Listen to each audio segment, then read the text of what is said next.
throwing darts with my irons right now. And my drive's not so good, but that's tracking. Oh my gosh! My iron play's been great, on spot great on today. Shot.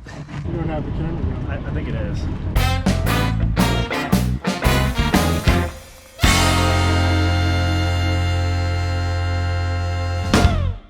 How did you find your way into the banking world? Circuitous route. I was, long story, I was practicing law and representing athletes, entertainers, businesses, but a lot of athletes and entertainers.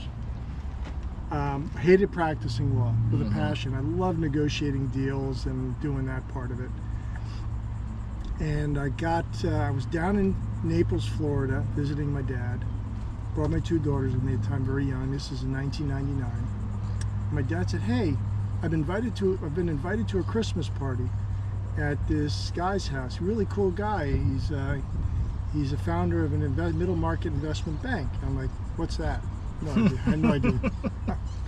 He says, "Yeah, but whatever. He's a real cool guy. And hey, we're going to this Christmas party. Would you like to go?" I said, "I got my 2 daughters. Let me call him up and see if you can bring them." I'm like, "Dad, don't do that."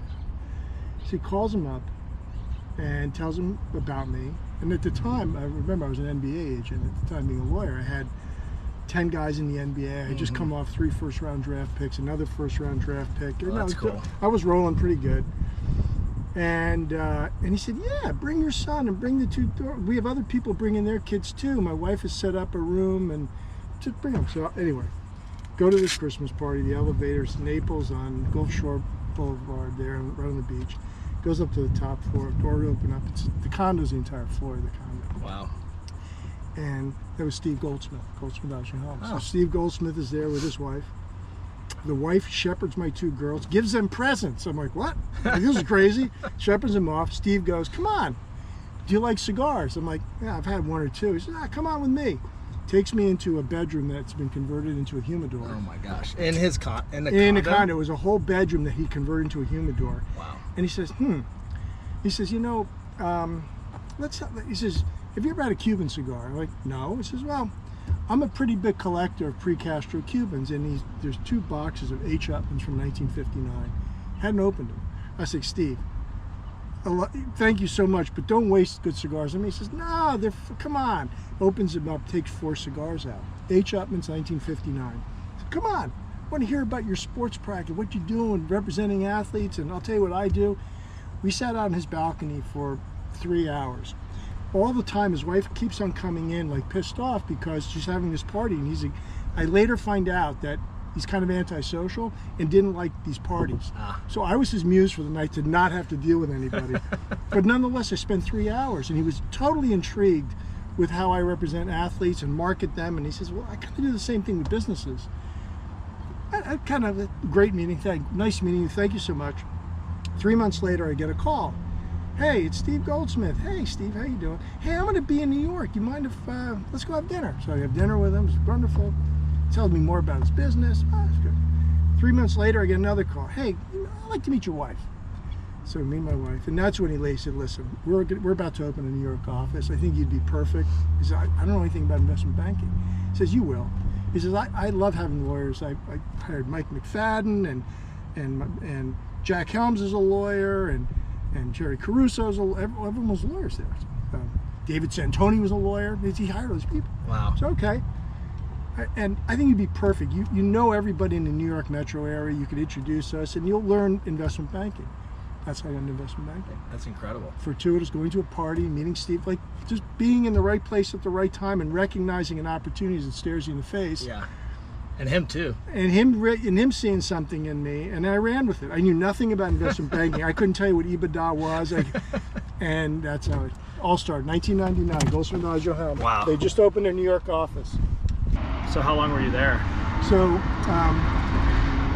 they just opened a New York office. They were subletting space from Jay Jordan at the Jordan Companies, GM building. It was David Solomon, myself, and 2 associates. And I was there. I started in kind of late '99, and was there through kind of 2006 time frame. It was right before the Lazard deal happened. Okay. Steve had left. He was the guy who brought me in. I left. I started my own firm, Aquaton Capital Advisors, and then I merged it with Farlie Turner in 2009, and that's where I've been ever since. Okay. But I got if it wasn't for Steve Goldsmith, I wouldn't be where I am today. Yeah. I mean, I'd give him all the credit in the world for finding me, having faith in me, and giving me a shot. And when I first got to Goldsmith, I think we had maybe 16, 17 professionals. And when I left, there was close to 80. Oh wow, yeah, it's quite the run. Jack did a great job growing the firm with the partners they had. They opened offices in LA, Chicago, they had a London presence, New York, Minneapolis, obviously, but they did it was really, really great firm. Did y'all have a focus when you started? Were you industry specific, or was it just finding deals? My job was to introduce, no one knew who Goldsmith Osseo Helms was in New York among lawyers, accountants. My job was to introduce them and find my way. And I kind of gravitated to, I basically just tried to find deals and networking, and it's all business development. Yeah. What about when you started your own shop? Did you have a niche at that time? Oil and gas, because, when I was at Goldsmith, I had a couple friends, one in particular from New Iberia, Louisiana, and I'd go on fishing trips down there in the 90s and 2 or 3 times a year, and every time I went, like the Whaleman's Tournament, I was surrounded by people in the oil and gas industry, and through osmosis I began to learn about the oil and gas industry. And when it came time to actually, when deals started happening, I started getting calls from people that I was fishing with. And I didn't know anything. I knew enough about it to be dangerous. I didn't know who the buyers were, and that's how I built my practice. And it basically, oil and gas made my career. It was in terms of doing energy deals in Louisiana, Texas, and I grew it, and still to this day. And it all started with me going on fishing trips in Louisiana, meeting guys that own their own businesses, and being on a barge with them for 3 days, playing poker, drinking, and fishing. Yeah. And that's so I really started focusing on the energy space in 2006 time frame, and I've been riding it ever since. And that veered into industrials, because there's a lot of industrial services and equipment that goes into the energy complex, like the petrochem space, the midstream. Upstream I avoid now, but in general there's a lot of goods, services, equipment, everything that goes into the kind of the energy infrastructure. Yeah, energy adjacent, like industrials. And now I'm going into solar a little bit, renewables. When I first got going in the business, it's an sage advice. Do not be a deal junkie.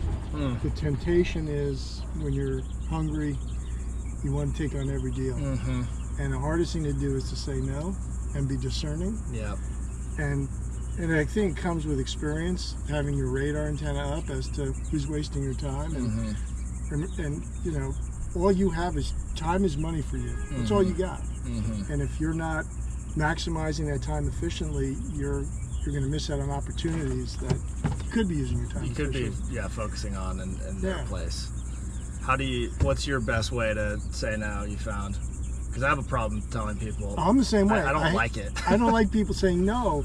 I've had to practice this, because I've always been like, I always want to be the peacemaker, the consensus guy.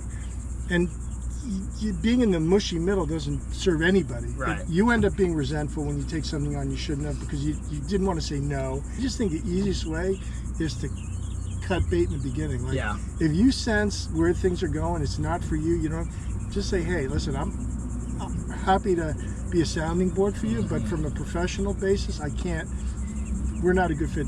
I'm not going to add any value to you, and listen, I'm here for you if you want to, as a sounding board, but as far as me dedicating firm resources, my resources, it's just not a good fit. Yeah, just you being a resource, not signing up for a process. Exactly. Yeah.